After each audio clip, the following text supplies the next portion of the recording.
I'm happy to talk about whatever you want to talk about with us.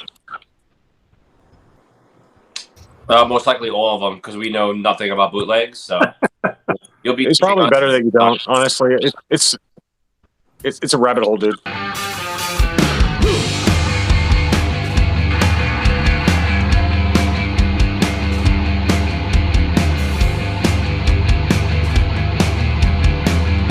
Welcome to another episode of Five Idiots Talking Toys. It is a Sunday night podcast. We're talking vintage Star Wars mainly.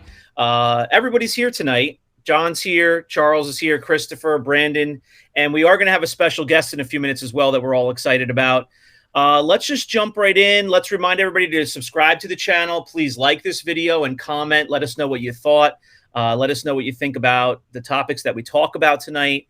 I'm going to throw it over to Brandon to start with. Brandon, what's been going on lately? I know that you've had some local pickups, maybe some luck with some vintage Star Wars. Yeah, I had a local pickup here at a store that I got a nice Java playset at for a decent price. And met up with the owner there, and he has some other items that he might have gotten in, which he'll share with me later. So hopefully that'll bear some fruit here in the next few weeks, and we'll be able to get some more vintage on the page and in the collection. Nice. Now, you were mentioning to me the other day, to keep an eye out for swap meets and look for stuff like that in my area, which I feel like maybe there's not so much of that. I don't know if it's, you're in the warmer weather and it's the wrong season for me, but what are the swap meets like by you? Are they, we call them maybe flea markets in our part of the country. Maybe it's a similar thing, but where do you hear about those and kind of where are they set up? What are they like? So flea market and swap meets are synonymous depending on where you live in the world there. Out here, they're called swap meets. Back where I'm from, they're called flea markets. So there's about 4 or 5 of them around here, usually every weekend, sometimes during the week. And a lot of times it's just a bunch of junk, thrift store or garbage, garage sale type stuff, but nothing too big, used clothes and some antiques here and there. But sometimes you find some people that have some good Star Wars stuff, or just something thrown in a pile of toys that you look for. So the way I just look for them, you can just do a Google search for it online and find out what's near your area. And I think probably anything outdoors in the Northeast right now is probably a no-go as far as weather's concerned. So out here, obviously the warmer weather, you have a little bit more flexibility for having outdoor sales and people that have yard sales almost year round. So, but then again, this is a highly, transient area where I'm at in Southern California. So there's not a whole lot of people who actually lived here their entire life. So not too much vintage to go around. So it's definitely getting pretty thin out there. Not a whole lot. Once in a while, I'll find some modern stuff here and there, or people that resell stuff. A lot of the scalpers are out there, selling their Boba Fett's from Black Series and stuff like that. But other than that, not a whole lot. Okay.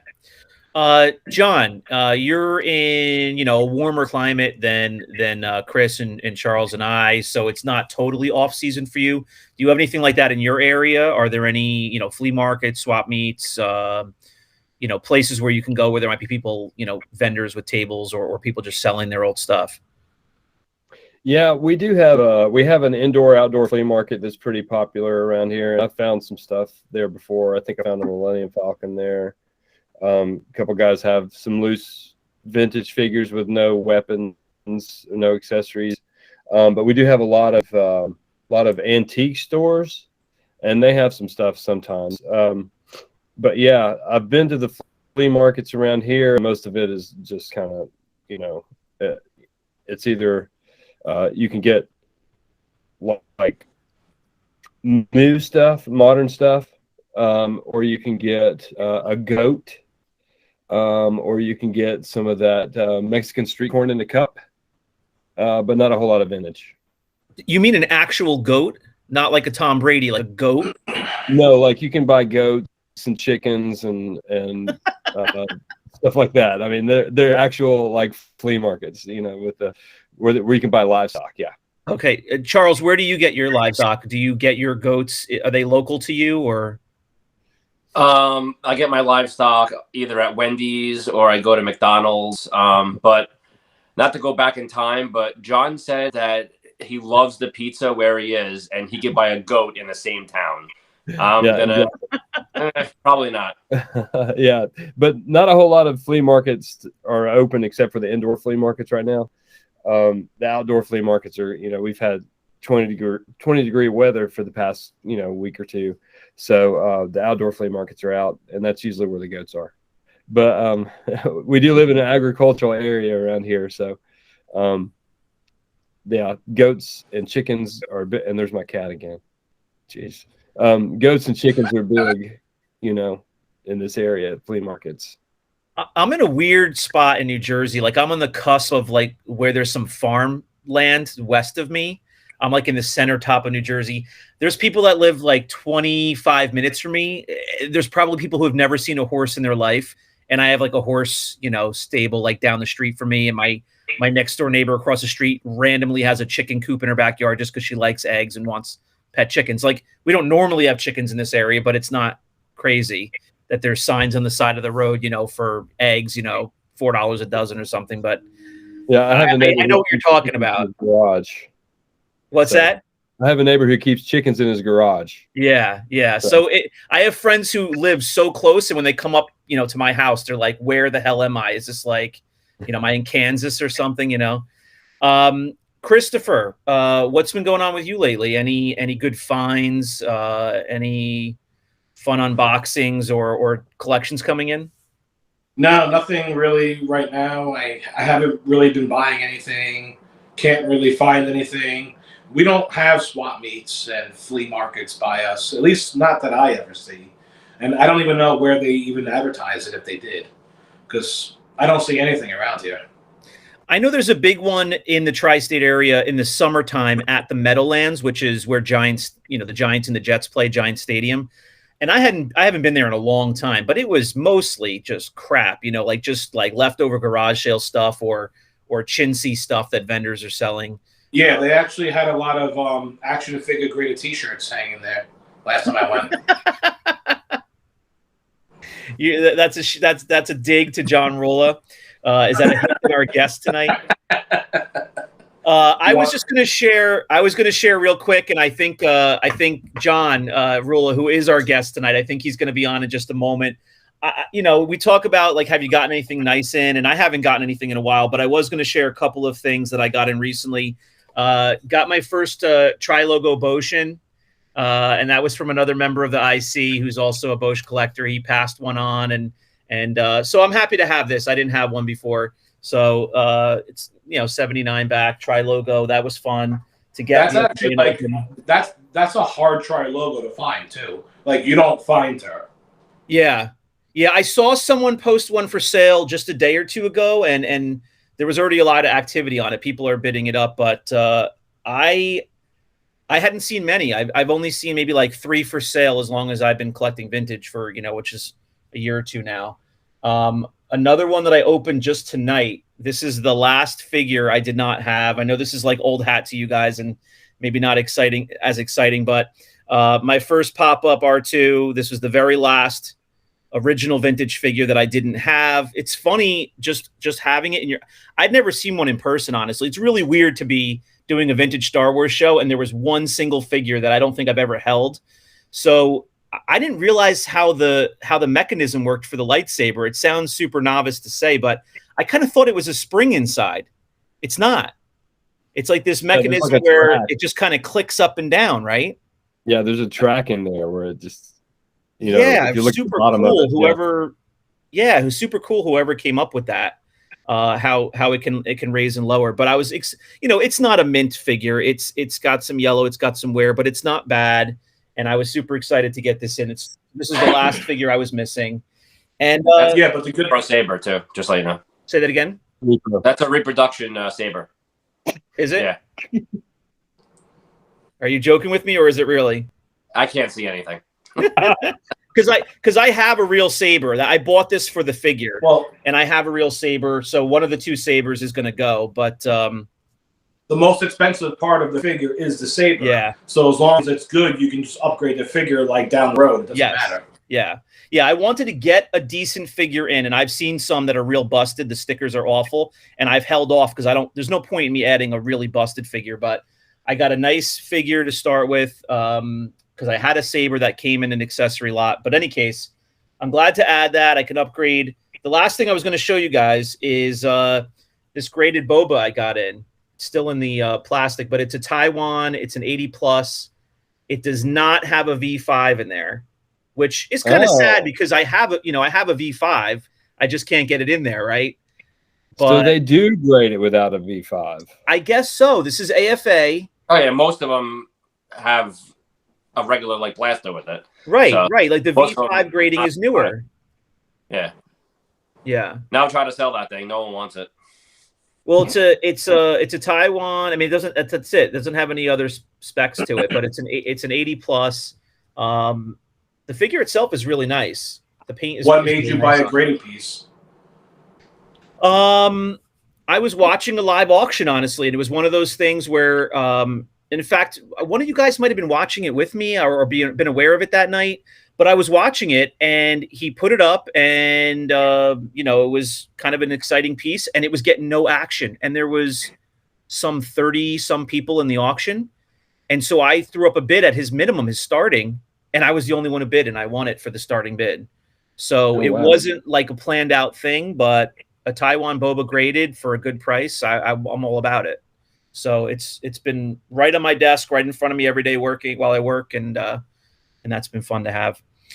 All right, I'm going to throw this over to Christopher. Christopher, your best buddy, your stepbrother, John, is going to join us. I'm going to throw it over to you and let you introduce him.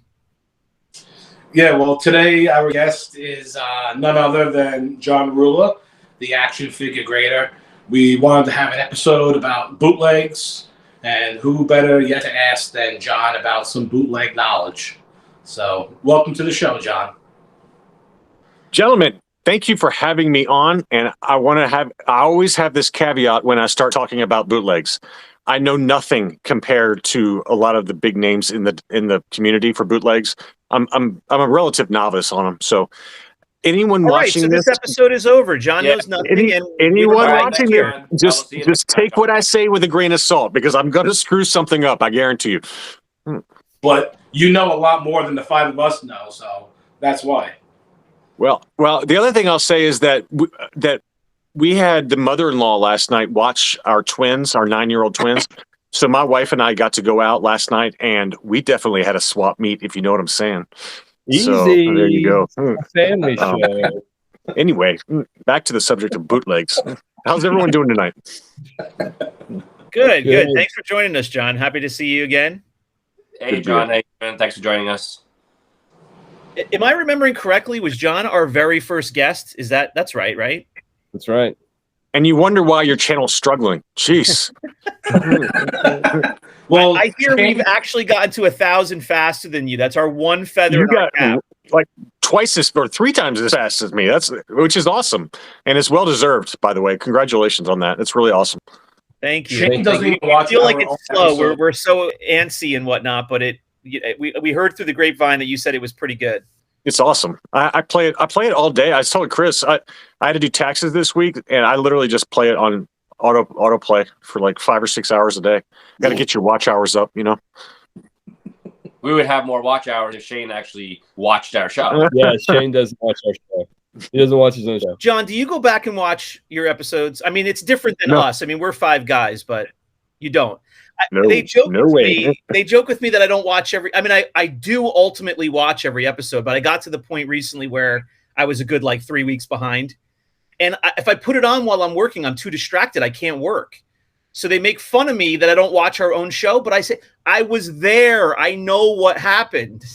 I can barely stand myself the first time around, much less seeing it. I don't want to see me a second time around. Good Lord, that's the last thing I want to see. No, but these guys are putting up some other really good videos, and I haven't seen everyone super timely, so that's kind of why they're picking on me for. All right, let's jump over to some bootlegs. Let's see what you got. Let's learn. It's not an area that I'm familiar with, so I'm interested. Well, it's a fun subject to talk about. I haven't really talked about bootlegs in a while, and I kind of got into them accidentally, to be honest with you.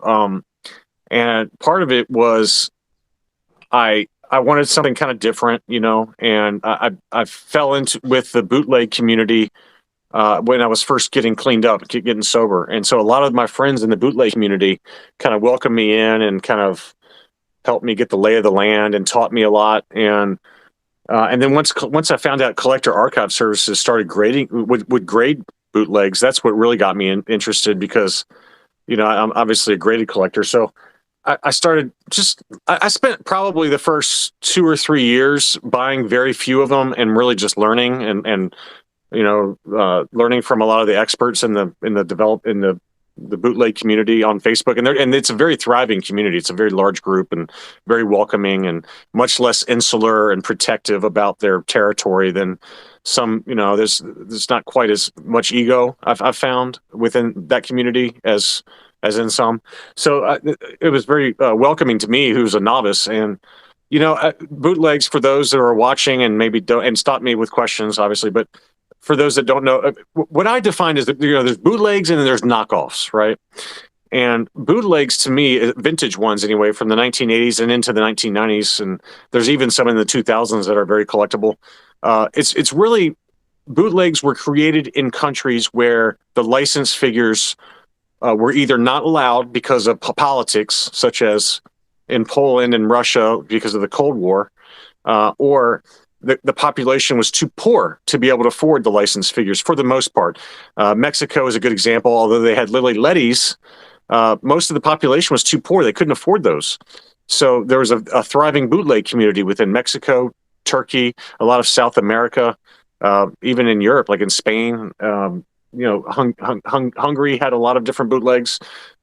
So there was a big thriving community, either because of politics or because of poverty, that drove a lot of the vintage bootleg market. And knockoffs I consider to be like an attempt to reproduce as closely as possible and pass off as a licensed figure.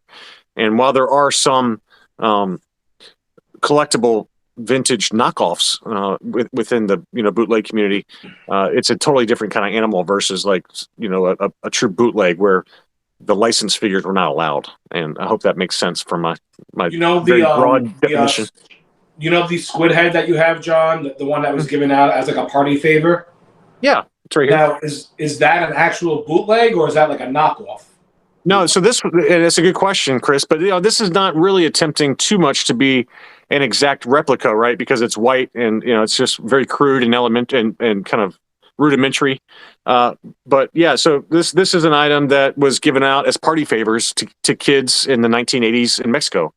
It's kind of like a semi-articulated, but in some respects, it does very closely mirror the licensed squid head, right? Because it's got the belt, it's got the cape, it's got very similar style of the face, and a lot of them do use the vintage molds for creating these kind of rudimentary bootlegs. But I would consider this a true bootleg versus a knockoff, where like a Black Series Darth Maul, for example, made in China, that's very closely approximates the actual Hasbro product. That I consider to be more of a knockoff, right?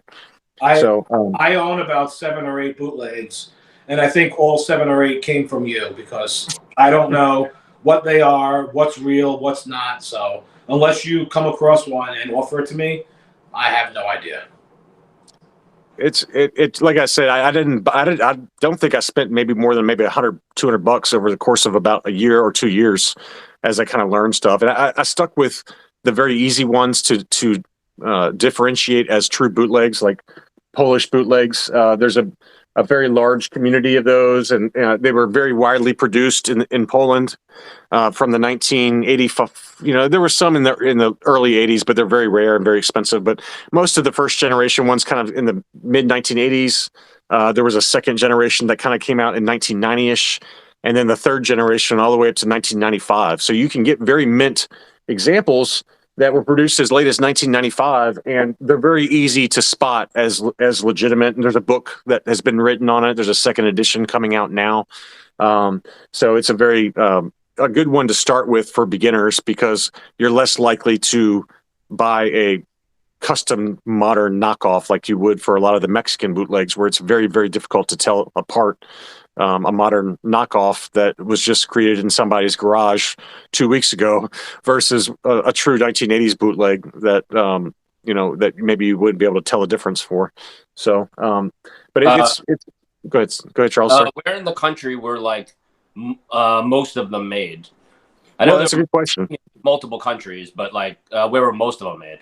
Yeah. So like I said, Poland probably has the large. I mean, in my opinion, in terms of easy to spot bootlegs, it would be like Poland, where there was no license figures at all allowed because of the Cold War with Russia, and that kind of. Unfortunately, Poland was part of the USSR really, and their sphere of influence, so they didn't really get the license figures either. So that's a large one. The Mexican bootleg community is also huge, and there's a wide range of bootlegs from semi-articulated to static, ones that don't move. But the best made bootlegs would probably be like the Turkish Uze bootlegs. They're very, very desirable. Mint on card, these can go for 5 figures. Sometimes, I mean, like the blue. You could probably have seen that the Blue Stars Hoth Stormtrooper. That one of those mint on card would be like $20,000. I mean, it's crazy money, but these are very well made, and they very closely approximate the licensed Kenner figures in terms of the quality of construction, and they're truly non-sonic welded. This is a Turkish Uze bootleg that hasn't been assembled yet, so overstock, and you can see that. The insides are very similar to Kenner figures, right? So they're they're very desirable bootlegs that are, had a pretty limited run from like the late 1988, 87, somewhere in there. Russia made very high quality bootlegs after the Power of the Force 2 line.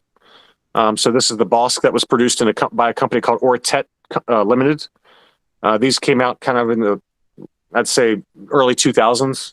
They had one that came out like in the 1990s that was like a silver AT-AT driver. So what's interesting is that they're all over the map, right? In terms of quality, in terms of colors. I mean, the color schemes for some of these, like, Bib Fortuna. This was the standard color for the Mexican Bib Fortuna, just bright blues. So you'd find all kinds of wacky colors and wacky molds. Here's the Polish Deluxe Yoda. This is one of 64 known to exist still. And, this is like a meth head Yoda, and he's got the meth eyes going on there. But Brandon, how are your pants right now? They're a little tight, not gonna lie. Not sure if you know this, John, but since CAS they grade these, they have to have someone who obviously knows all about these, right? Who is that person? Do you know? I don't know, but I know that they struggled early on with the labeling of them. I have some that are mislabeled because I sent them to CAS before I knew what I was doing to a certain extent. They have gotten really a lot better with identifying them, but early on, because they just maybe didn't have the knowledge base, they had a lot of mislabeled items. AFA won't even grade a lot of them, so CAS is kind of the default choice for a lot of these bootlegs because AFA won't even touch them.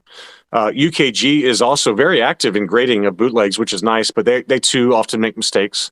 So it's just a very difficult line to know everything about. I don't pretend to know even probably 5% of the information that's out there, but I have tried to provide some guidance on some, and I have seen some that, in my opinion, were not legitimate bootlegs. They were modern customs that had been graded by them, and I said that y'all need to not grade these anymore.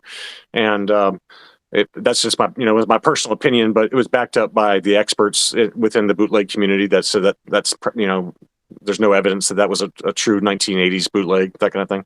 So it's a very touchy subject, grading bootlegs. I would say that 99.9% of the bootleg community frowns upon grading bootlegs. They don't like it. I just do it because I enjoy grading aspect, and I enjoyed having some sort of authentication with it. But it's definitely, I would say, not really well received. You know, I put it this way: when I get new bootlegs back from grading, which is very rare these days, I don't go into the bootleg group and post it on there. You know, I don't feel comfortable because they don't. 99% of them wouldn't like it. I mean, if I get one like this, you know, like this. This is a Polish third generation Boba Fett, unpainted, unassembled. Yeah, this is the kind of thing I would post in the group because there's no good way to display this, right? And it's very fragile because all the legs are still on the factory sprue. It's unpainted. You know, the torso's never assembled. So these kind of items are very difficult to find and also to keep in good condition. And so this would be something. It'd be worth a lot. I don't know. I mean, I paid like $700 for it without grading, but that was many years ago. I would say it's probably, I don't know what it would go for now. I bet I could sell it for $2,000 pretty easily right now. But one of the first times I actually met you, John, was like 3 or 4 years ago. I was watching one of your original bootleg videos, and I had bought these off of eBay.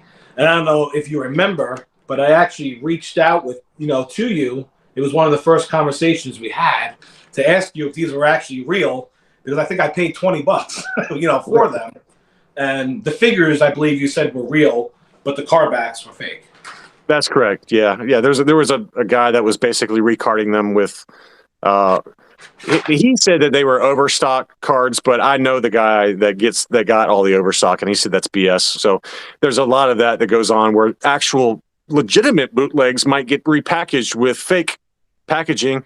There's also mixing of bootlegs after the fact, especially in Mexico, where they would take 1980s and mix them with 1990s, mix them with modern customs, and put them all in the bag and sell it as vintage. So, it's a kind of a Wild West market that you have to be really careful about. And I always tell new collectors when they reach out to me is the last place I'd probably start with if I was going to get into bootlegs would be Mexican bootlegs, just because it's a rampant on eBay, especially. It's just full of modern customs that it's very difficult to tell the difference between modern customs and the vintage stuff. And if you're going to get Mexican bootlegs, you're better off getting it within like the Facebook groups. So I've had this sitting here for 4 years, so now it's just going to go straight into the trash. No, you got to keep the figure. The figures are good. Figures are good, but the cards are definitely the only way that to know that those cards are real. Those Ortets is it has like a stamp on the back that says 2006. It's a Russian excise government tax stamp on the back of them. The Vader didn't have his cape with him, and Chewbacca had no accessory either. So that's why I never sent him in. I've never found the Vader with the cape. That's one of those ones that's extremely difficult to find. I've only seen maybe 2 examples ever for that one. It's very hard. I didn't feel like waiting like a year to get it graded and waiting, so I never sent it in. And there's all kinds of different art styles. This is like a 6, almost 5.5 inch figure that's like a Luke Skywalker, but he came with a bootleg Thundercats Lion-O sword. And so you can see how goofy that looks. There's the sword. It's like a red sword, but I mean, I had the card back, and I had the original packaging, and I had the figure, but I couldn't get it graded unless I had it complete with the sword. And I spent hours, and I probably spent 100 hours just locating this Thundercat sword to get this figure 100% complete, so I could get it encased and graded and authenticated. But just the lengths we go to find some of this stuff is very difficult. So, say one of our viewers watches this episode and they're like, you know what? I'm going to start with bootlegs. Where do they start? Like, how do you start? Yeah, I mean, I basically found it by accident. So I joined. There's a great bootleg community on Facebook called the Star Wars Bootleg and Knockoff Group, and I don't know how many members is in it, but it's run by a great guy named Joe Y, Stephen W, Stephen Weimer, Trevor Wenzel. I mean, some of those guys. I mean, they've been doing this for like 20, 25, 30 years or more, and I was very intimidated when I joined the group. I didn't know what I was doing, and they welcomed me without any questions, without any judgment, and they taught me the ropes. If you stay in there long enough and just read the posts, that's all I did. I just spent months just reading every post that came up, because a lot of the guys would just educate you in the post with like new information.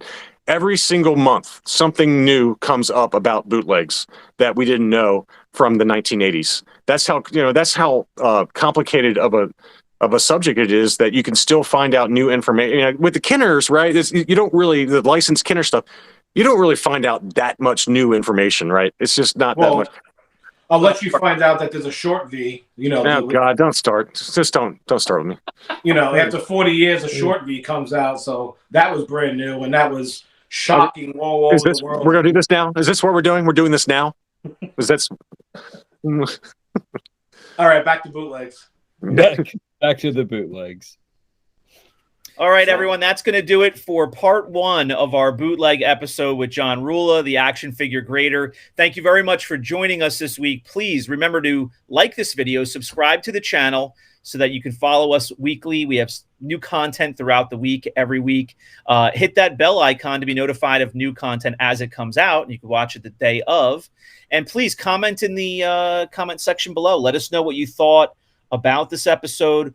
Do you collect bootlegs? Do you collect knockoffs or custom figures? What did you think about the nice pieces that John had? Also, we're going to have part 2 next week, so please come back, join us for part 2 next Sunday night, and we'll see you there. Thanks very much. Also, come and visit us at rogue5toys.com. Bye-bye.